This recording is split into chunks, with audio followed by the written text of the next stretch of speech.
What's up, guys? This is Cash Shake, Chairman, CEO, and co-founder of Baseball United, the first professional baseball league in the history of the Middle East and South Asia. And you're watching the Legends on Deck podcast with my boys, Brian Koss and David Condi.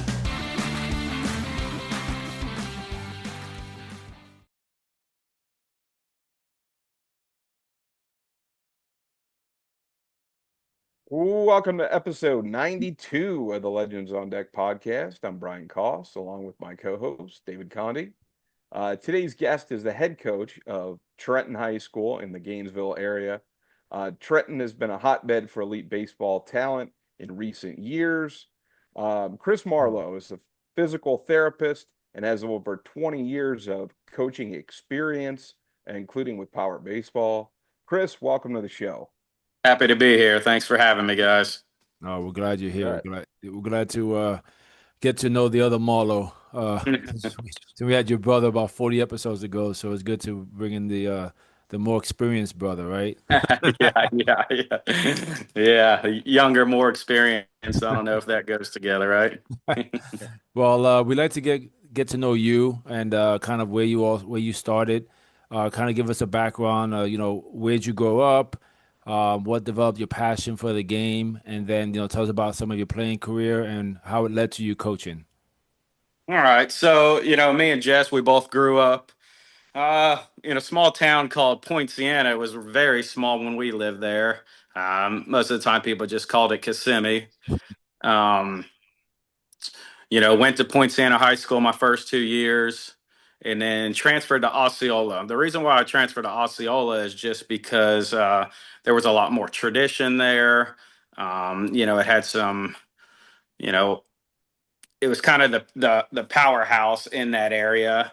And, if you want to be the best, you got to play with the best. I mean, Point Siena had some good athletes, but I just felt like it was the right move for me in high school, and it worked out good. I wound up getting a baseball scholarship to Brevard Community College. I played for the great hitting instructor Ernie Rosso. Anybody who's involved with college baseball, minor major league baseball, everybody knows Ernie Rosso. He used to be the hitting coordinator for the Chicago Cubs back when they had Mark Grace and Ryan Sandberg and all that. He was a hitting instructor for the Cubs, the White Sox, the Mets, and he also played a little bit of minor league ball. Never made it to the show, but the guy was just way ahead of his time when it came to hitting. I mean, he was doing exit velocities before it was even a thing.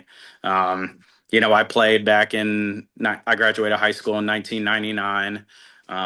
He was a guy who had all kind of gadgets and gizmos, and before any of that stuff was going on. But before I played college ball, my dad used to take me and my brother all around in Orlando to meet these guys, and they used to be called the Diamond Directors. It was Joe Logan and Dennis Forbes and another guy. But they were kind of the first guys doing paid baseball lessons back in the day. And, they had some college minor league experience, but, they were around a lot of big league guys and training big league guys back then. So, they were passing down that knowledge to me and Jess. And, that had a big impact on us.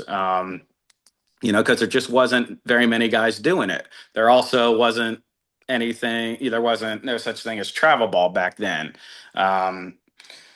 So a lot of your work had to be done on your own. Luckily, me and Jess were pretty close in age, so we got to practice together. We didn't practice all the time together, but our dad kind of made us go out and practice, so that was a good thing. But at a young age, we were exposed to some really knowledgeable baseball people, and then playing in college, a lot of that stuff still applied. Now, I will tell you, I wasn't a great college baseball player. Um, I had some elbow injuries, which kind of led me down the path of physical therapy. I came in as a second baseman and a pitcher and was going to be a two-way guy, but end up being a pitcher, and then had, some elbow injuries, which kind of cut my career short. after I finished playing, Joe and Dennis both gave me my first kind of paid coaching opportunity back in 2001. Joe had a team called the Orlando Reds, and Dennis had a place called O Town. And in O Town, it was right there next to West Orange. Jess had just got the job at West Orange High School. So it was nice because a lot of the kids from West Orange were coming into O Town, and a lot of the kids that were coming into O Town were going to be going to West Orange. So me and him really started to communicate on players and kind of what they were lacking, what they were good at, and we were kind of just, kind of building West Orange. Into the powerhouse it was when he was there. I think he ran that program for 13 years, and there's probably not too many people in baseball who don't know who he is just because of his work he did at West Orange. The players that came through there, the Nolan Fontanas, the Mason Williams, Gunnar McNeils, you know, um, Mike Albadejo, he called it FIU, just a lot of, big names for back in the day.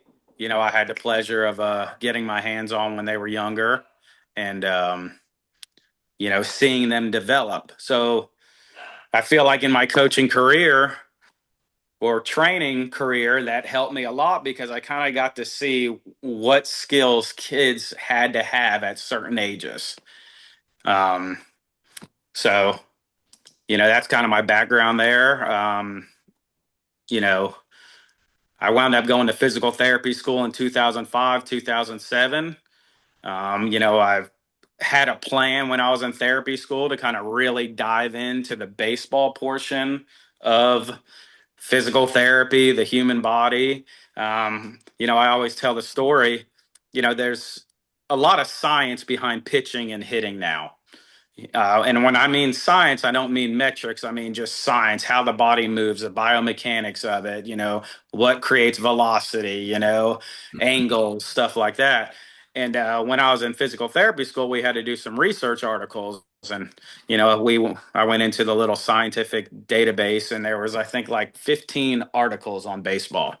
Now I bet there's hundreds of thousands of baseball articles, of scientific articles on baseball. So, the sport's really come a long way. And anybody who's a fan who's followed baseball can see, how much better the pitchers are, the hitters are, the pitch design, even guys' speed and strength, all that. That came from science. The days of pitchers just running poles to learn how to throw harder are over. So that's a little bit of my background. I kind of got off on a track there, but Oh, you're good. Yeah. Okay. No, that. so currently, I have some teams. We're called A Game. A Game's a drink that Johnny Damon is the owner of, and I kind of run some teams for him. He sponsored us. So I have a 13, 14-year-old team that I kind of help out with. There's also a 10U team and a 12U team up in North Florida that I kind of help oversee a little bit of that. I had the pleasure of coaching with Power Baseball when Jordan was a 2025. So I coached with Paul Giambalvo, who's the coach at Lake Howell, his freshman year. And then I got to coach with Eric Lassiter, who was at Windermere. And then when, their junior year, they get coached by Jess and Ray Evans. And I felt like it was time for me to step away. We had some discussion with Brian, Jess, and Lass. And, since I was taking the high school job at Trenton, we all thought it was a good idea if maybe, just hand them over to those guys. And those guys have way more knowledge than I do. Jess did it for 13 years at the high school, and he's been in travel ball since. Ray Evans, he just got inducted into the FHSAA Hall of Fame. So I think it was a good time to step away from the travel ball scene. And I've also done the same thing with my son, Logan, who's a freshman. He just finished his freshman year at high school. So, and been training kids ever since, pretty much since 2001. I took a few years off when I moved up here, probably 4 or 5 years, waited till Jordan got up where he could start throwing and hitting, and then kind of got back into it. And as you could tell from the pictures I sent you, I've got pretty much a facility in my backyard. So it's really convenient to just walk outside and be able to get working. Absolutely. there's no excuse with that, right? That's right. Yeah. Yeah. So, yeah. So when you so you're currently also the coach at Trenton High School. Correct. So how did you get yourself into that role? I understand Trenton's become a bit of a powerhouse in the rural, I guess you would be called the rural division, right? Yes, we are. Of Yeah, we high were school. 1A 2 years ago, and then last year they moved us down to the R division. So Yeah. not quite sure why, but so yeah, we were in the R division. We went back to back Final Fours. I was Nice. blessed to be Coach of the Year both years, and anybody who's ever coached knows you're only as good as your players and your supporting coaches. So big shout out to all those guys.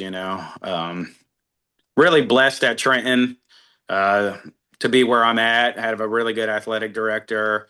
Have a new principal. She's really great. Principal great was great last year. The way I wound up at Trenton was, I've always been a travel ball guy. Never coached high school sports. And there's this big, this I guess it's a power trip between the high school coach and the travel ball coach. And I was kind of on the travel ball coach side, high school coaches, they're just a science teacher or something like that. They don't really, they don't do what we do. And, since stepping in the the high school coaching world, I've realized those are the ones that are really going to make or break a player. Um, you know, Most travel ball teams, when you hit the high school world, you may practice maybe one weekend out of the whole season or maybe once a week. But when you're a high school coach, you're with that kid 5 days a week for 2 hours, 2.5 hours. So you really have more kind of control over that kid's career with providing him the skills and the technique to play baseball at the next level. Or you could really, those 5 days, 2.5 hours a week, you can really do a lot of damage to that kid's career, whether it's mentally, his arm, his physical shape. um so I saw with my oldest son, I saw kind of being in a situation where you're not even giving players the opportunity to progress. I felt like I just couldn't sit back and watch it anymore. And it happens at quite a few high schools. And it was just time to step in. And I've trained my kid his whole life. Why his most important years am I just going to sit back and kind of watch it crumble? So that's why I kind of got involved with the high school kid, with the high school baseball coaching. And if my kid was kind of a victim to that, how many other kids were a victim of that? Because how many kids do we know are really, really good when they're 13, 14 and then all of a sudden they just kind of fizzle out? Now, is that because, the kid lost interest, the kid didn't work as hard, or was a kid in a situation where he wasn't able to progress? Um, because that's very possible. And every level you go up, the game gets a little bit harder, a little bit faster. They're hitting the ball harder off the bat, they're pitching, they're throwing harder. So, if you're not able to keep your players up with that extra tick of the game, your players are going to suffer. Um, so, and to me, I just kind of look at it like, why are there certain high schools that produce more college athletes than others?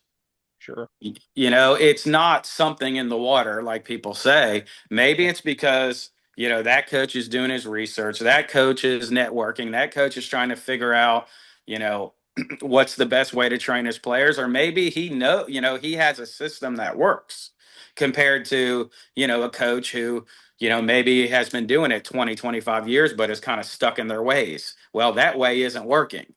There's stuff that was done 30, 35 years ago that we know is detrimental to baseball players. So if we're still doing that stuff because that's the way we did it when we played or they did it when they played, the only one that's going to suffer is the player.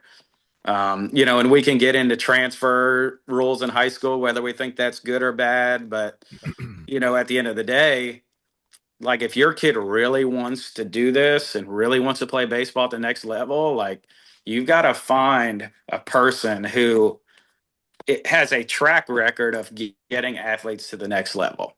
Yes, there's a lot of player responsibility, but there's also, everybody says, oh, hard work, hard work, hard work. Well, if you drive down the highway, those guys are working their butts off, digging ditches and laying pipe and doing all that. But those aren't the people who's making all the money. Mhm. Sometimes it's about working smarter and not working harder. Um, so it's not about hard work. It's about doing things correctly. And that's where it comes down to the technique and being around the right people and learning the right thing.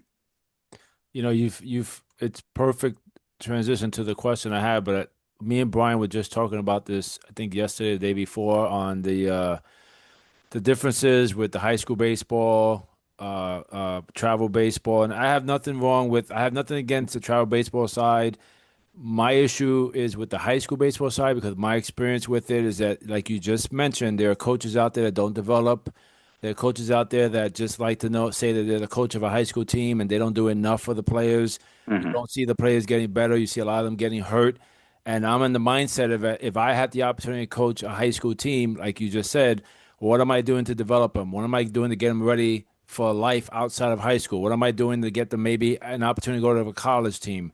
So there's a lot of mentorship and development that needs to happen in high school because the travel ball stuff, like you said, some kids don't practice with the teams, but they're practicing with the high school team. So that high school coach has to be with so much knowledge of the game to understand and also understand each kid.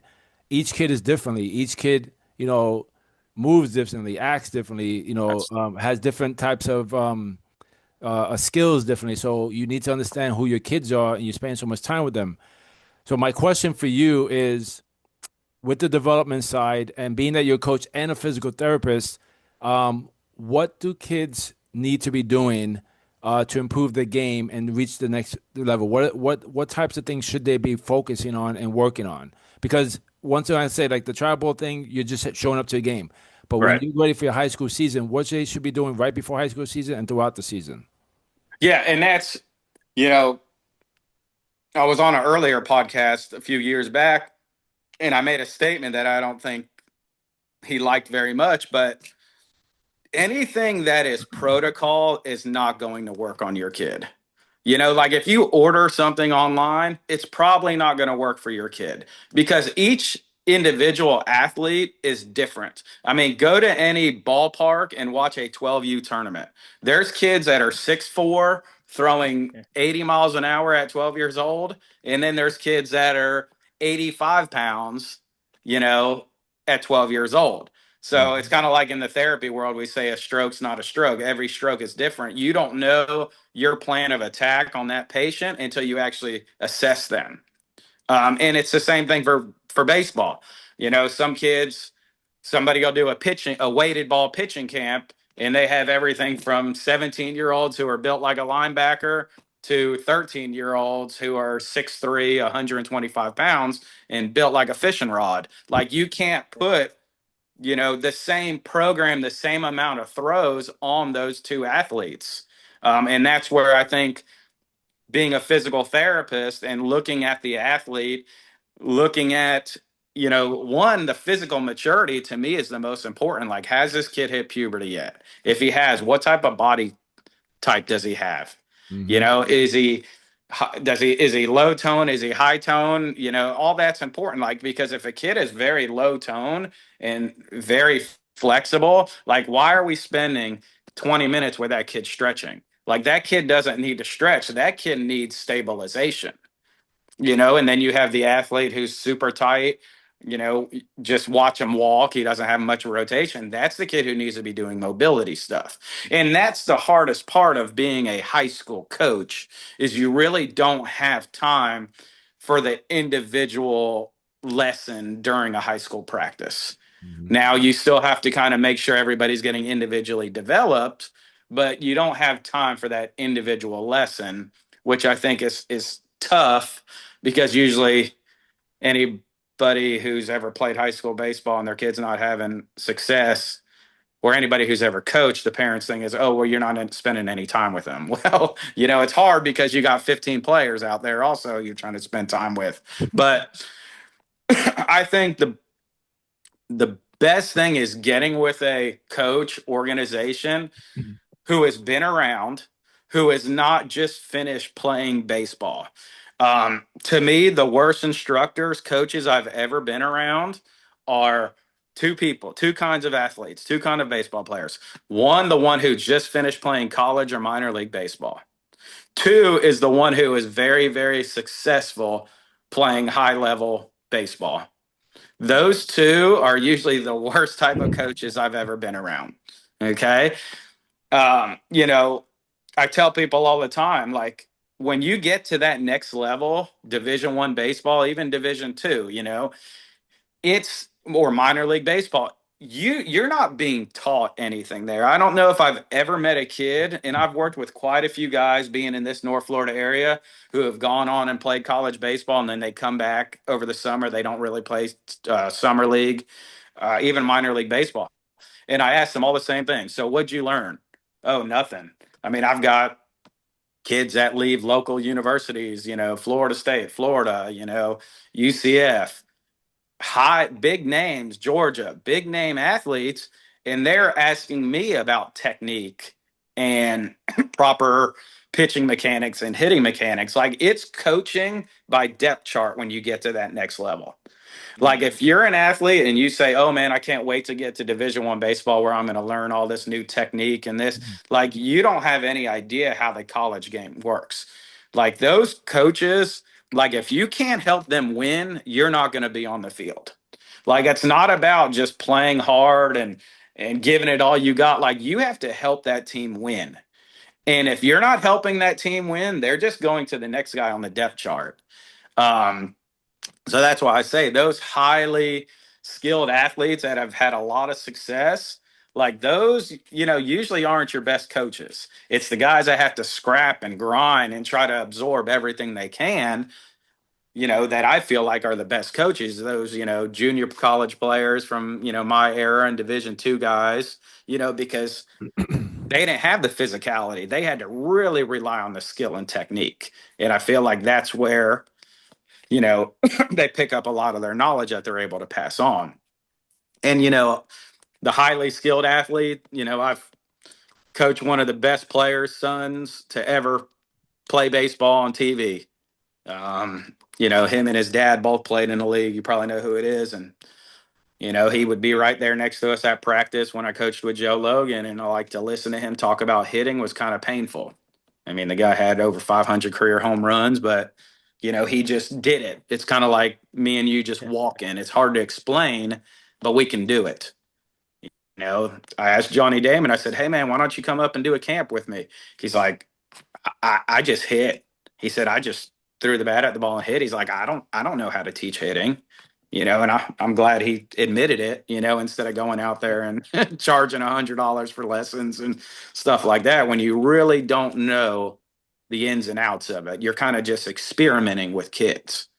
And that's what I don't like is like when people come back and they start doing lessons and they're kind of just experimenting with the kid. Like they don't really know where that kid needs to be out. They don't really know the skill that they have to have at that age. The checkpoints, I'll call it. So That's really interesting. That's a good point. I was thinking about how you were describing it, and it makes sense too when you even think about big league managers. Like the typical big league, Major League Baseball manager is somebody that might have played in the minors, but never really made it all the way. mhm. And that might be true too, like you're saying for instructional. If you're, one of these guys that really understands the game and really has worked hard to try to get better at the game, but maybe just didn't have the physical and just didn't have the it factor. Um, you've put more time into the game maybe than the natural athlete, right?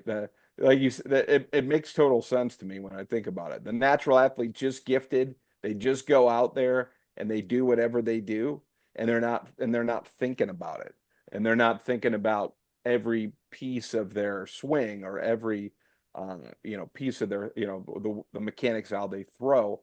It's really an interesting thing to think about because it's a totally different than what you would think, right? You would think, oh, learn from the best. You're gonna watch. You're gonna hit. The guy that's in the Hall of Fame or the guy that hit 400 home runs. That's the guy you want to learn from. Well, you can watch him, right? But that person might not know how to break it down for you, and to really to project that onto someone else. Yeah, and it's kind of like the people who were just average, higher level ball players that didn't have that physical stature, physical attributes. The technique is what kept them on the field. If they didn't have the technique, they already didn't have the physical attributes. They didn't stand a chance. They would have never got to that level. But just them making sure they had the technique right is what kept them on the field playing. So I feel like that's why you had to even dive into it more and really figure out the ins and outs. That makes a lot of sense. So you sent me, and we alluded to it earlier, but you sent me a video of your backyard in you're in the Gainesville area. I understand Trenton's what, Gilchrist County? Correct. Yes. So you obviously, and your school being a rural school, so the video included chickens running around the batting cage. Yeah. So You do the asked Rocky Chris, test? You do the Rocky Yeah. test? Yeah. Yeah, you got to do that first before you can step in the cage. Exactly. I asked him via text. I said, have you at least trained the chickens to pick up the baseballs for you? But so you've got this facility, you're the coach, you do a lot of training. What is it that what is the Chris Marlo difference, right? What's the approach that you take? You've told us a little bit of it, but what are some of the things that you focus on? Do you coach pitching? Do you coach hitting, or do you do everything? I do pitching and I do hitting. I will do fielding, but at the house here, I do pitching and I do hitting. So the Chris Marlo approach is I've kind of developed my philosophy or kind of how I teach hitting. I combine kind of the science with the experience. I believe there's coaches that are just book guys, and then there's coaches that, oh, that's the way I did it, so that's the way I'm going to teach it. And you can't deny the science of the swing. You can't deny the science of the pitching delivery. But then again, if you can't do it or you can't at least feel what you're trying to get the athlete to feel, I think there's a problem. And, me playing baseball and, at a somewhat high level, it was junior college in Florida, which did mean a lot back in 99. Like it was tough. There was only probably 10, 12 junior colleges and, 6, 7 universities. Like it was tough to play in Florida. And a lot of your better players played junior college. Not that I was one of them. It was either the kind of smaller guys like me or the guys that were doing one and done. They were playing a year JUCO and then going in the draft. They didn't want to stay the 3 years in a university. So it was very competitive baseball. But so I feel like that gives me the edge because I can do it, not 90 miles an hour, but I can get on the mound. I could still do it. I can feel what you're supposed to feel. But it's kind of lifelong research. It's been really since my undergrad. I graduated with a bachelor's of science from University of Florida and then a master's from UCF. But ever since, I was at UF, and then especially when I was in physical therapy school, like baseball was my passion, and I was always trying to figure out the ins and outs. Like, why does this guy throw so much harder than this guy?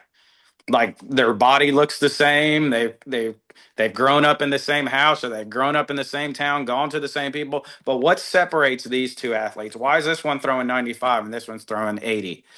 So that's when I really started looking at the body and kind of doing my own research, and kind of formulating my own assessment tools.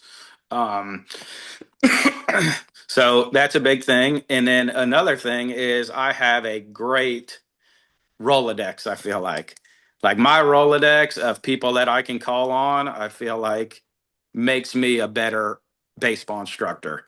I feel like I'm always learning. I'm always trying to prove, not not prove people wrong, but prove things right. Like if somebody's going to tell me you have to swing this way or you need to teach this way, I want to see why. Because I mean, I'm sure when you were growing up, what did everybody say? Take your hands to the ball, take your hands to the ball, or swing down on the ball, swing down on the ball. But go watch any Major League Baseball. I know when I was an instructor, I used to teach that, and I'd be like, nobody is swinging down on the ball. Why are we saying that? And it's just like now we have video, we have sensors, we have all this tracking stuff, and you know, we can really get down to what has to happen. Now, I'm not saying I don't ever say that, because sometimes you have to tell a kid something different to get them to feel something. But, you know, I feel like I've really researched the swing, put a lot of uh, emphasis on the correct technique. I feel like the proof's in the pudding. In this North Florida area, I've had everybody from the University of Florida quarterback who got drafted. He hadn't played baseball in 4 years, gets drafted by the Red Sox, and he don't know where to go. So he ran into a guy in Gainesville, and he said, "You need to go see Marlo."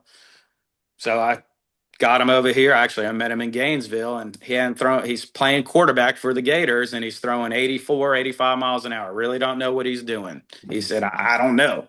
I had 1 week to train him. We trained that whole entire week, just working on technique, working on technique. After a week, the Boston Scout comes, and he comes to the UF field, and we throw our bullpen, lights up the radar gun for 95 miles an hour. Living at 93, the UF coach is sitting back there. He's looking at the radar gun. Everybody's shocked. They're like, "What did you do?" And I'm like, "Well, when you have a pitcher, here's where the assessment comes in. There's two things that cause velocity: technique or strength. Obviously, he has the strength, then it's the technique. The technique, if they're athletic and they know their body, you can teach it to them relatively quickly, and you can make big gains. Same thing happened with Colton Smith. I don't know. He was the Friday night starter for Georgia last year. Kid was a strong kid. He was about 85, 86 when I got him. After a month and a half, we go down there to power tryouts, and he lights the radar gun up for 90 miles an hour. He went from 85 to 90 miles an hour. Every college in America wanted him. So those technique guys who already have the strength, those are the guys you really see a lot of quick gains with. Then you have the guy who has great technique, not a lot of strength. Can't do 20 push-ups. Well, I don't care how good your technique is, you got to get stronger. And that, we all know strength gains take, 6, 8, 10 weeks to show results. And, it's hard to really improve those guys until they get the strength.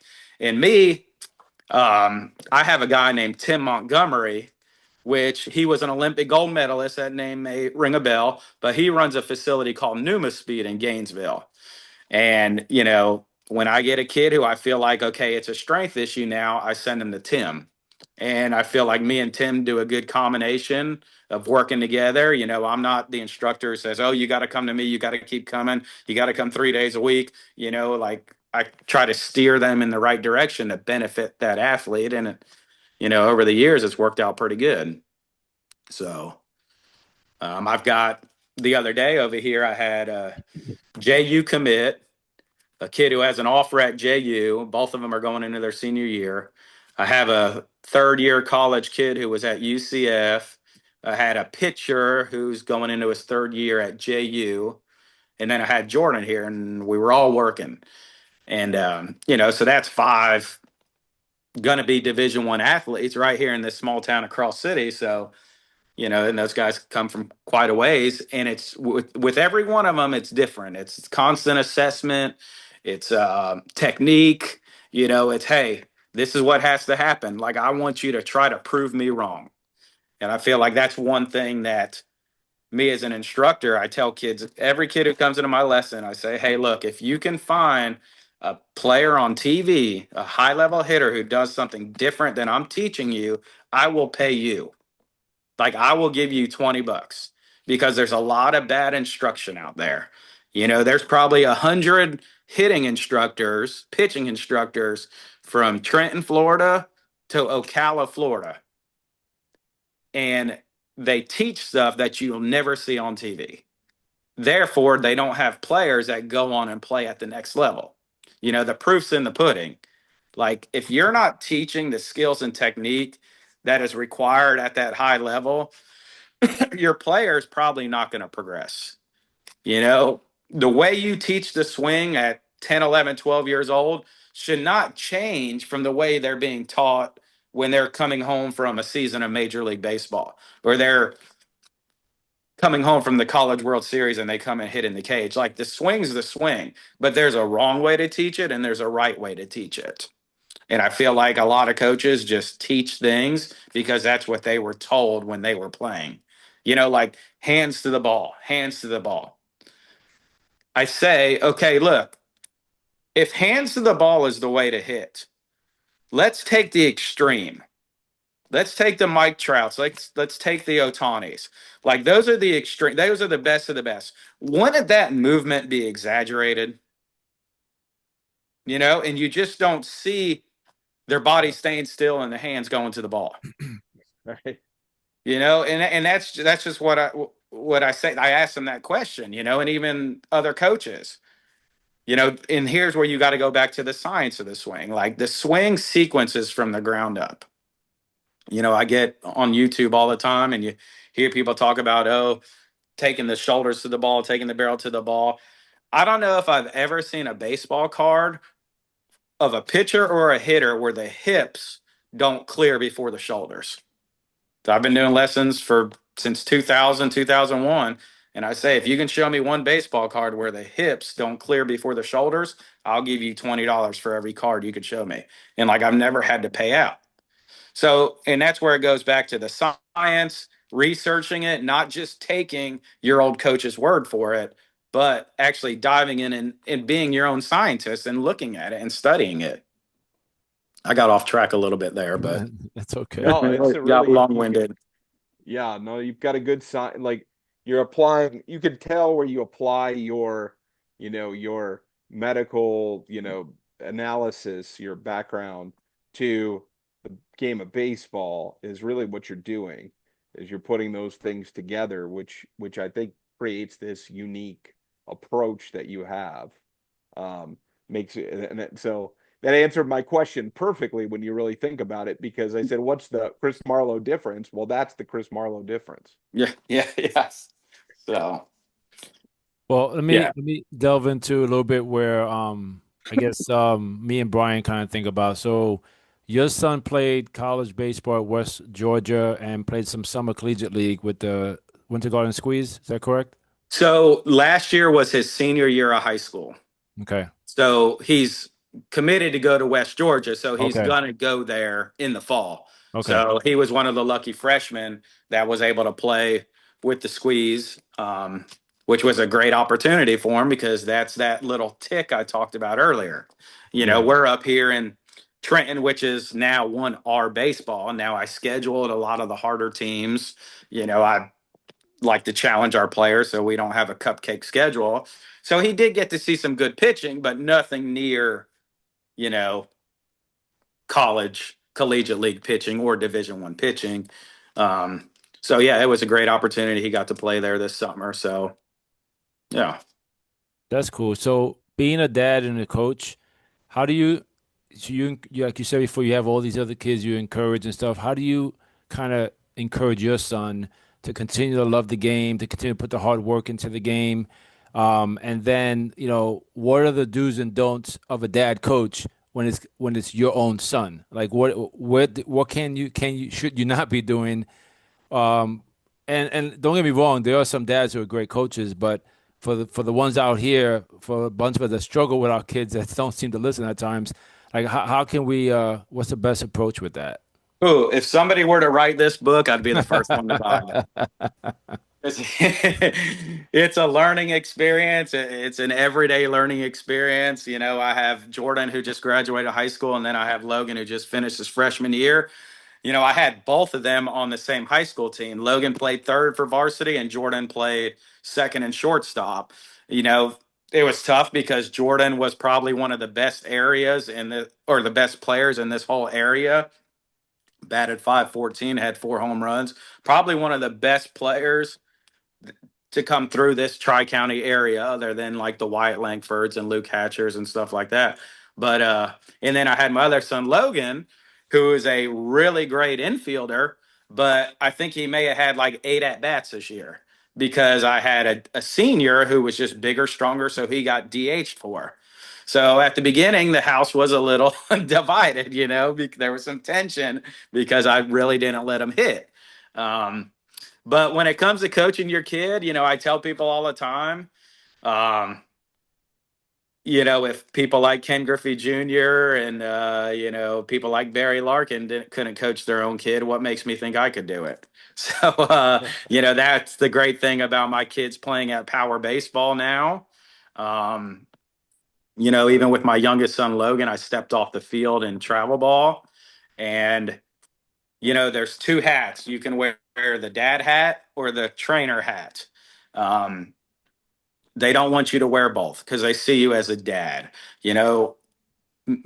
Kids, even I think in boxes. You're a dad, or you're a coach, or you're a fireman. You can't be all 3. So with my kids now, I just try to be a dad. Like after the game, Logan, he pitched this weekend, and they had a 1-run lead, and he came in to pitch the last inning and gave up 4 runs. And, after the game, I didn't try to correct him on his technique or this and that. I just said, hey, I love you. Thanks for going out there and competing. And I feel like our relationship's really, really good. With Jordan, I tried to correct everything. And, after the game, he don't want to hear it. Nobody wants to be corrected right after the game. So, I learned the hard way through Jordan. Now, when it comes to the training, I feel like the best thing that you can do as a dad to make your kids, I don't want to say believe in what you're teaching or to get them to work hard, is having better players around. Jordan, he got to work out this whole summer. He got to hit with Wyatt Langford, 2 days a week. He was the 4th pick overall. I'd go up there to the field and throw BP, or we'd go up to the cage, and Jordan and Wyatt would, just take BP off me. I also had some of the UF players come. Even when Jordan was younger, a freshman, even in middle school, he had, some really good high school, college players coming to the house here and working.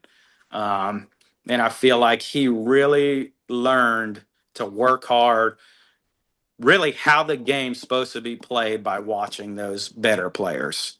So sometimes as a dad, it's not about what you say, but what you expose them to. Are you exposing them to good baseball, or are you exposing them to bad baseball? Are you exposing them to just guys that want to show up to the field and they're there for 3 hours and they do 20 minutes worth of work? Or are you bringing them around guys that they're working out for an hour and they're getting a solid hour's worth of work? And I felt like that's one thing I always try to do with my kids is I just don't take anybody here at the house. There's some kids I won't work with them because I don't like the way they carry themselves or the way they approach the game. So I feel like as a dad, have your kids around players that you want your son, daughter, whether it's softball, to play like. And I feel like that's one thing I think I did right with Jordan. I'm still learning though. Like I said, I'm not the expert on this. Oh, it makes a lot of sense. It makes a lot of sense. David and I, both have kids. His kids are older than mine, but sometimes it's the when kids hear something from a parent, or you almost have to do things a little bit different, right? With your kids, you almost have to do it where they're hearing it the same thing that you would have told them from somebody else, or right? Oh yeah, Because I'll never forget. Logan, who's about to be 16, there was like a little camp here.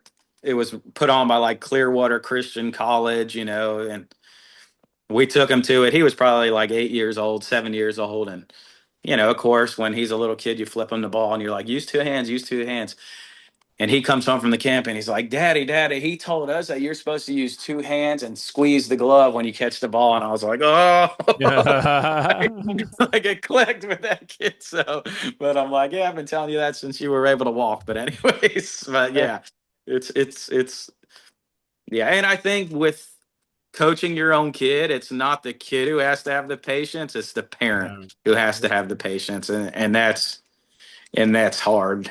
Um, And maybe just not expecting, not putting out too many expectations on your own kid. Like all these people, oh, this is the next Babe Ruth or something, and just letting the kid have fun and enjoy with him. I think as a dad myself, my kid would start to see that I knew what I was talking about when other kids were coming up to me and saying, "Hey, coach, man, you helped me with that. Thank you so much. Thank you for really, you showed me something different that really helped me." Then my son would look at me like, "Oh, he does know what he's talking about. Oh, he does have some knowledge of the game. Listen, like you said before, I didn't play. I played some high school. I didn't play pro ball. I studied the game. I studied the game all these years. If it's on the journalist side, but just studying, watching it, watching different things, talking to people, the different approaches. And my only approach to my kids when I coached them was getting to know them, getting to see what uniqueness was about them, and coaching each individual differently. And somehow that worked. And bring them all together and say, hey, if we win a game, great. I would rather be at the end of the season that you're better from day 1 to day 10. You're better than us winning the title yes. with three kids that maybe are the best kids of the team. If I could get all 10 of you to be better, and I did. All the kids I've ever coached, were always better on the last day of the season. Yeah. And that's, one thing I look at Trenton, like me personally, I'm not chasing wins and losses. Like, yes, we went to the Final Four this past season and the season before, but like that doesn't determine whether we had a great season. Mm-hmm. Because if you're just chasing victories, I mean, so if we won state this past year and then this next year we go 24-1 and lose the last game, like, or if we lose a game in the middle of the season and we're one win less than we were the year before, is that season a failure? No, like I'm not chasing that. Or we can schedule just cupcake teams and have a great record.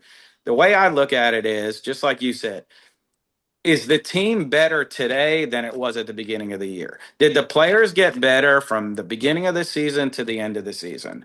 And another thing is if I were to leave this program today, or if I were to stop coaching these kids at the last game, would these kids know how to prepare themselves? Mm-hmm. With the skills that I gave them, the drills that I gave them, the way they played in practice, would they be able to continue playing baseball? Would they be able to go to another team and be the best players or top tier players on that next team? And, it's funny because I had this little A game team and I actually live in Dixie County, but I got hired in Trenton, which is Gilchrist County, to coach high school baseball. And the last game of the season, or their last game of the season, which was the district semifinal game, the whole infield was kids that all played for me with A game from the time they were 11 to 14. So I had Logan at third. The shortstop didn't play with me, but Jordan on their team, it was all four kids on their team all played for me their whole lives. So that to me is a success as a coach. Like, if you didn't play for me, could you still go somewhere and stand out in a good way? Mm-hmm.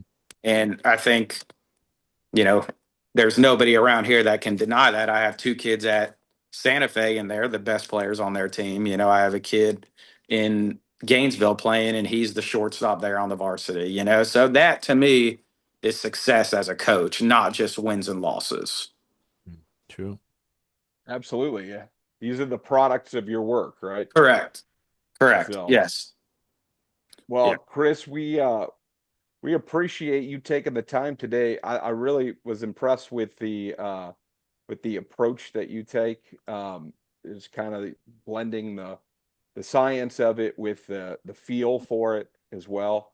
We talk a lot about um, different philosophies on coaching and teaching, and we get to hear different perspectives on this show, and I think yours stands out in a lot of ways. Yep. So we appreciate you coming on, and we'll definitely we'll probably do a follow-up to this at some point. Yeah. I just want to say one thing in closing, and this is probably Please. out of all my years of coaching, with all my resources, with all the people I talk to about coaching and baseball and all that, there's one thing that I've learned recently, and I think it's probably the most important lesson for any coach, trainer, dad. Yeah.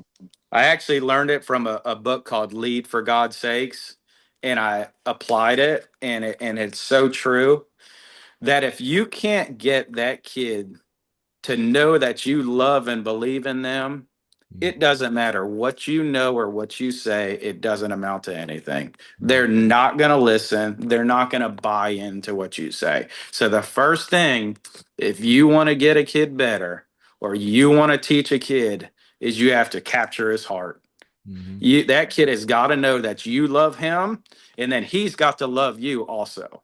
And I think that's the thing that really turned our Trenton team around this year is I took a different approach to coaching, and I feel like I could teach that kid to stand. Some of those kids, if I told them you need to stand on your head and put the bat between your knees and you'll hit home runs, I feel like they would do it because that's how much they know I love them and they love me. And even that goes with lessons. And that doesn't mean telling them, that means showing them that you believe in them and that you care about their future and you will make an impact. Because without that, it doesn't matter what you know, what technique, what you've read, what you've seen, who you've been around. It doesn't matter. It's not going to matter to them. I 100% agree with you. So, That's a perfect closing, Chris. We appreciate your time and sharing your story. Just wanted to go a couple of quick plugs. Make sure that we're subscribing on YouTube and X and Facebook and Instagram, wherever we're posting things. We've got a lot of new content out this summer, podcasts, but also we have articles pumping out day after day from David and I and other writers at our site. So just wanted to put in a plug for that. And this was a great episode 92 of the Legends on Deck podcast. Slowly getting to 100. there we go. Almost there. Thank you, guys. I enjoyed it. All right. Thank you, guys. Appreciate it.